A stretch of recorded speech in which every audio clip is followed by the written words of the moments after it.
आणि आता नाशिकमधली बातमी येते। नाशिकजवळ खेरवाडी ओढा रेल्वे स्टेशनच्या दरम्यान मालगाडीचं इंजिन फेल झालंय, त्यामुळे मुंबईकडे जाणारी रेल्वे वाहतूक ठप्प झालेली आहे आणि या घटनेमुळे अनेक प्रवासी गाड्या वेगवेगळ्या स्टेशनवर एका तासापासून खोळंबल्यात। प्रवाशांचे हाल होत आहेत। अजय सोनावणे आपल्या सोबत आहेत। अजय, काय ताजी स्थिती आहे आणि कोणकोणत्या गाड्यांना फटका बसलाय?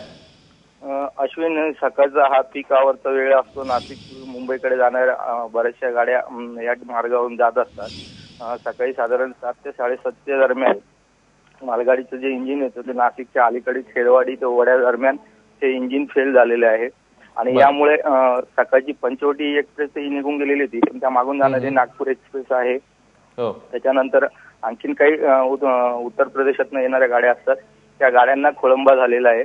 त्या गाडीचं इंजिन फेल त्यामुळे मनमाडून काही वेळापूर्वीच इंजिन तिकडे गेलेले आहे। रेल्वेचे वरिष्ठ अधिकारी इकडे आलेले असल्यामुळे नेमकं कुठल्या कुठल्या गाड्यांना त्याचा फटका बसला याची प्रॉपर माहिती मिळू शकलेली नाही, परंतु थोड्या वेळात ते मिळणार आहे।